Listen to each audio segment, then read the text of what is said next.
Hello, hello. What a treat to be speaking at EMF and to a room full of people who are excited about birds. So, hello, my name is Hugh, and this is Rotundest Robin.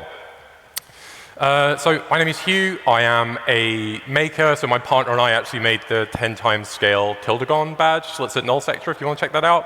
I'm a community organizer with some PyData folks. And my day job is as a developer advocate at Ivan, where I help look after our Apache Kafka community. Today, though, I'm going to be talking about a personal project that's more of a kind of a amateur ornithologist direction, as you can probably tell from the Bill Oddie drip. So, answering a dumb question with a smart bird feeder. And that question is this. Is this robin abnormally large? Look at them. I can't overstate how massive this robin is in person. We put a bird feeder up on the window in my office, and every time this robin lands, there's like a notable thwack, like someone's thrown a tennis ball at a window. And you know, I'm sat there like very kind of like ADHD whilst I'm supposed to be on calls, listening to this bird landing repeatedly.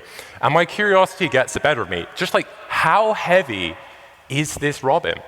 I'm an engineer, kind of, so I should be able to figure this out, right? So I decided to try and build a bird feeder that could collect the data I needed to answer my question. So how do you even go about doing something like this, right? There's a bunch of different ways that you can weigh things electronically. You might be familiar with like piezoelectric crystals, you know, you compress them and they produce a voltage. I ended up going for something way cheaper, at least for this weight range, which is anything between like 5 and a couple hundred grams, which is a load cell, which is a very precisely milled piece of aluminium with a hole through the middle with strain gauges arranged around it, which are basically resistors whose resistance changes when force is applied, and by taking a read of all of those measurements, you can calculate a weight. Now, those changes are really, really small, so to turn those changes in voltages into like an actual weight or mass you can do something with, you need an amplifier circuit. So in this case, an analog to digital converter, which takes those tiny voltages and outputs it as a 24-bit integer that you can read and do stuff with. To actually do that reading, I'm using super cheap Raspberry Pi 3. I think it's like agricultural. I bought a whole box of them bulk, and it came smelling strongly of plants. So like, any guesses on where that one came from? And my existing bird feeder has this like nice removable tray in it anyway, so it's super easy to bolt that load cell in between the two. I then calibrated my setup with some reference weights. So UK Songbirds, the lightest I believe is a gold crest, coming in at something like 9 grams. And then, you know, up into the world of determined pigeons and squirrels in the 100-gram range. So I calibrated my setup with these kind of known masses in that range and did some testing. You also have to factor in, of course, that when birds come to a bird feeder, they eat birdseed and they take it with them. So you need to tear after each bird visit to account for the mass that they've eaten. But with all that done, we have this nice little shell output, and we found out how heavy the robin is, right? Not yet. True, I spend a lot of my day watching this bird feeder, not enough to know what every single one of these visitors was. So I didn't know who I was weighing, right? So now was the time I thought to, you know, add a camera to my setup, and so I can get a sense of what bird visitors were getting. And at this point in the project, I also start like, you know, moving from that initial period of excitement as I build a stupid thing to actually doing some research and being like, okay, how much do robins actually weigh? Like, it would be useful to know. I'm looking at the RSPB website, which is a great resource, and I come across this miserable little tidbit. The average robin life expectancy is 1.1 years? But they're little guys, come on, they should outlive us all. And that kind of bummed me out, because I love robins, but also, I realized I'm on the clock. I've got to weigh this robin. Not just in less than a year. I've got like 6 months. It's like, you know, October by this point. You know, robin season is coming. So I've got to get on the clock. So I add my camera. And this is great. Like, Who doesn't love extremely low resolution pictures of birds? Am I right? And this was awesome because I have all these pictures of birds and I can look at them from my phone and that's very fun. But then this introduces another problem, which is I live in leafy southeast London and I was getting a lot of visitors, both robins and non-robins. Which pictures I use? There's a little mouse. We were big fans of the little mouse. He climbs the bricks at the outside of my flat like it's a ladder and comes and eats birdseed. He's everything to me. Very determined pigeons. Great tits, coal tits, robins, lots of visitors. And so many animals were visiting. I had 500 plus pictures a day, which after a week is a lot of pictures to go through and start labeling species manually. So I, being a kind of a data-inclined person, go, oh, this is like a machine learning problem, right? I'll make a classifier that will identify bird species, or I'll use one somebody else has already made. And then I don't have to label all the data manually, I thought. But I'm not a machine learning engineer, so I have to learn how to do that first, right? But that's part of the fun of a project like this. I thought. I spent a lot of time, there's an XKCD for everything, we know this, it's EMF. I spent a lot of time looking at TensorFlow, which is this, I think, open source framework out of Google originally, for building machine learning stuff and classifiers. And I was using my existing data, manually labeling some of it to have training data, and then trying to train this model. And I quickly realized that I, didn't have enough data from one bird feeder with some very low resolution pictures to build a general purpose model that would recognize UK bird species. And I don't actually know how to fine tune a model. Funnily enough, that's quite complicated. If you're not aware, machine learning models of this kind of classifier variety have layers which take each section of an image and do some kind of maths to them, pass it on to the next layer, and then give you some kind of output. And if you know what you're doing, you can get really great results. If you don't, if, for example, you got an E at A-level maths, it's a lot of looking at graphs and being like, yeah, I don't know how that works, I don't know how that works, I don't know how that works. So I went back to the drawing board. I imagine many people in the audience here may be familiar with Merlin. If you're not, it's a great app. Take a picture of a bird, take a recording of a bird, and it'll tell you what it is. It's magic. Merlin is fantastically accurate. It still has some level of uncertainty. I think quite often it will predict 2 different tit species simultaneously, because there's a little bit of kind of overlap there in sound. But the way Merlin manages to be so accurate is it does have classifier models that are trained on pictures of birds and sounds of birds in the way that I was trying to train it, but it's specifically trained on regional bird species. So there's a model for the UK, there's a model for Western Europe, there's a model for Eastern Europe. And by reducing the number of bird species it's trying to predict from, it increases accuracy. Now, that's super cool. Hypothetically speaking, if one were to download the APK of Merlin and to download the model weights and the model implementation, you could run Merlin at home. I wouldn't do that. So I had to consider some other options. The data is there, though, for those willing to look. Instead, I found this model on GitHub. There will be a link to this at the end if you want to go check out the awesome team that made this. But this is a model that can predict species from a bunch of different UK bird species, conveniently for us, including robins. So having gone on a journey of I'm going to make this myself, and then very quickly being humbled, I went and found this implementation that someone else had made, and I decided to run that. But then I had another problem. I'm using Raspberry Pi 3, right? It is of slightly dubious origin, but it works.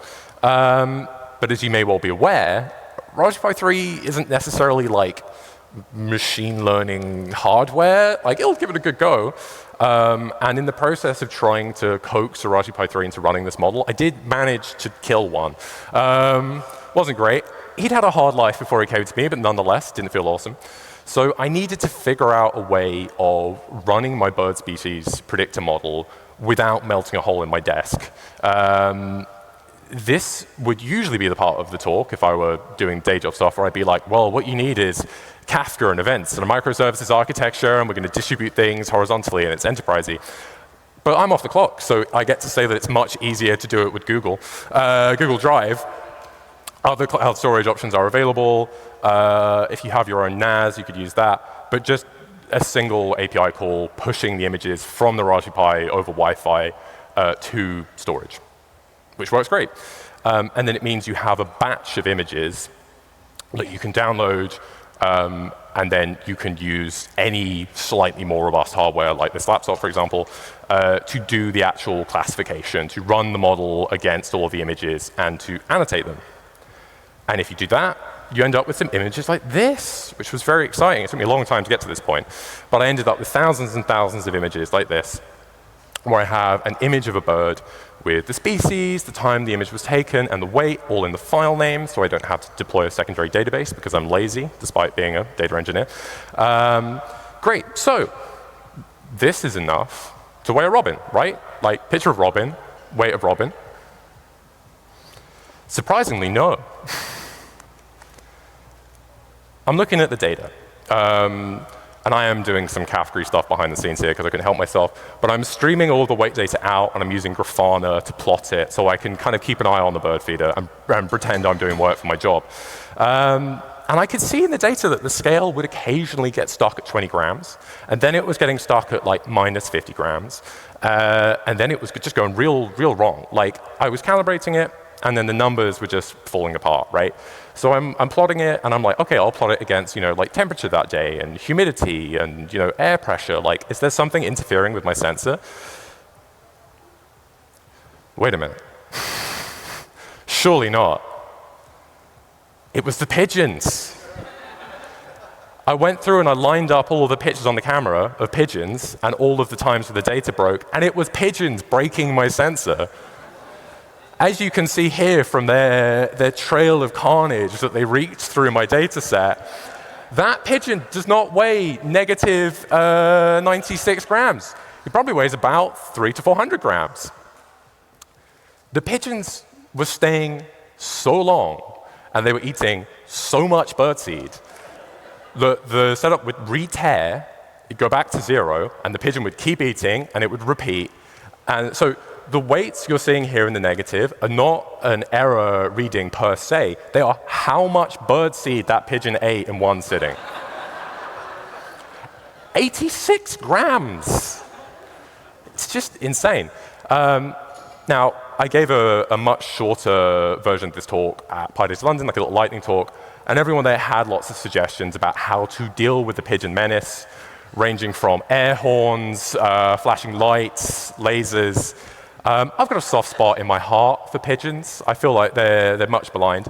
They're actually, if you don't know, feral rather than wild for the most part. Like, they were previously domesticated by people, now less so.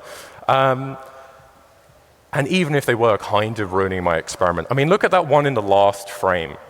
He's looking right down the camera. He knows what he's doing. I went for like a more robust attachment of the bird feeder to the wall. I used some bigger suction cups, and I set up my tearing so that it would be pigeon-proof, and I just kind of accepted that I would be constantly pouring birdseed into an insatiable pool of pigeons. Okay, but with all of that done to account for the pigeon problem, we've got a smart bird feeder. We've deployed our robin detecting classifier, deployed being generous, it's running on my laptop, and we've collected our data set. Just how heavy is our robin? Okay, we're very nearly there. But I couldn't quite at this point say, this robin weighs this amount, because I couldn't actually identify unique robins yet. I have lots of pictures of robins, but it could be lots of different robins, and maybe I'm getting inaccurate readings with different weights. Maybe I have lots of robins that weigh the same amount. Like, I need some way of pulling out unique robins. And this was the very last step. I need to look at all of my annotated image data and try and find individual birds, specifically robins. But I'm not a data scientist. I spoke to some friends who are data scientists, including some who you might hear laughing politely in the audience, about what I did in this next step. And they did that thing that friends do when you're like doing something that's a bit out of your comfort zone, and they're very encouraging. But they made some gentle suggestions about ways that you would actually do this that aren't mental. So I did a very silly thing. I took all of my pictures of robins, and I created embeddings of them, much the same way you would for facial recognition. And then I did similarity clustering on those embeddings, like in a vector database, to try and see if I could do like Robin Face ID. Any guesses for working out how that went? I was also using like k-means clustering, which turns out you can't use the first clustering method you hear of, go figure. But I got what looked like reasonable results. And I think this is something that like any level of anything that's like ML or AI adjacent, this is always a big trap where you're like, oh, these numbers look like good numbers, right? Like, you know, I've got robins, I've got weights, I've got times of the day, like this looks like real data. But then if you scratch under the surface, you're like, oh, this is junk, right? Like I'm finding correlation and where there isn't any, I'm lumping things together, I'm using this technique wrong. So having presented this solution to a bunch of very nice data scientists, they gently came over and went, hey, have you considered just using a histogram? Like, why aren't you just using a histogram? You'll be able to see individual birds and spikes in the weight and group them and correct for errors that way. And I was like, oh, yeah, that's why you guys are data scientists. And I'm a data engineer. But with that done, we have this very nice plot of bird weights. We have our frequency of that weight, and we have the weights. And from that, we can answer our question. How heavy is this robin? Drum roll, please. Oh, look at that. You're actually doing it. This is exciting. 26.3 grams. 26 grams. The average weight of a robin in the UK, if I failed to mention it already, is 18 grams. I weighed other robins with this bird feeder. They weighed 18 grams. This robin is 60% above the average weight. That is like the difference between me as an adult man and a professional rugby player. This robin is swole. He's huge. Obviously, like any good data-y person, I look at that and I'm like, that's a funny number, but it's wrong. So I check my setup, I recalibrate, I get more readings, I weigh other robins, and it's accurate. Like, this robin weighs 26.3 grams. We observed it repeatedly with multiple setups and multiple calibrations. That's a big robin. And there you go.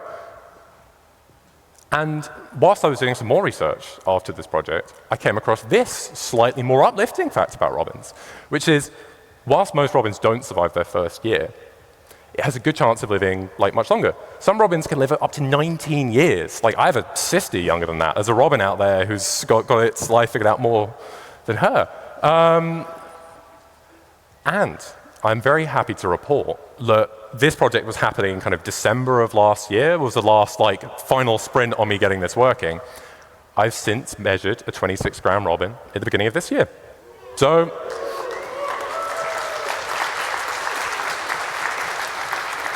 who can say? Something about a robin being that heavy, keeping it going for a long time. Who thought? I've talked about a lot of the things I'm not. I'm not necessarily a data scientist. I'm not necessarily a machine learning engineer. In this project, I did enjoy learning about both of those things a lot in order to answer my stupid question, but I am a data engineer. And at this point in the project, I go, oh, I've got all of this fun data that I can do things with. So I built this. This is a little Cloudflare worker pointing at all of the images that are in cloud storage. And this is a dashboard of every bird that visits my bird feeder and all of their weights. Now, all of these weights are wrong because I have lost the war with pigeons. You know, I fought the pigeons and the pigeons won. Sometimes 3 pigeons get on the bird feeder. And they don't make suction cups rated for 3 pigeons that you can get back off a window when you're done. So the weights are junk. I may revisit this and try maybe other types of sensors to try and get some accurate weights. But this has been the super fun part of this project to me. I was in Eastern Europe for work last year. Very short days, very dark, kind of miserable. But I could look at my bird feeder back home, and I could see all of the birds. And it was kind of nice. It sort of cheered me up. It's been a very nice part of this project. Another thing you might notice about this data is there haven't been any birds visiting in a while. And that is because, and here's a little PSA for you, the RSPB actually encourage you to feed seasonally to prevent the spread of avian diseases. So during the summer, there's a higher risk of disease spreading. Birds can be going and foraging very successfully in the summer. They don't need to be fed necessarily. So between May and October, you can refrain from giving them birdseed and instead give them small amounts of other stuff. And that can really help cut down the spread of disease and try and get those robins into the 19-year demographic. So yeah, we have not put any birdseed in our bird feeder in quite some time, so no birds. It's very sad, but we like to be responsible and take good care of our wildlife. So yeah, thank you so much for listening. If you are interested in any of the code or the data or a more in-depth dive into the hardware of this project, everything is over on GitHub. I hope that QR code works. If it doesn't, I will be in the Q&A tent after this talk, so come say hi. And yes, thank you so much for listening.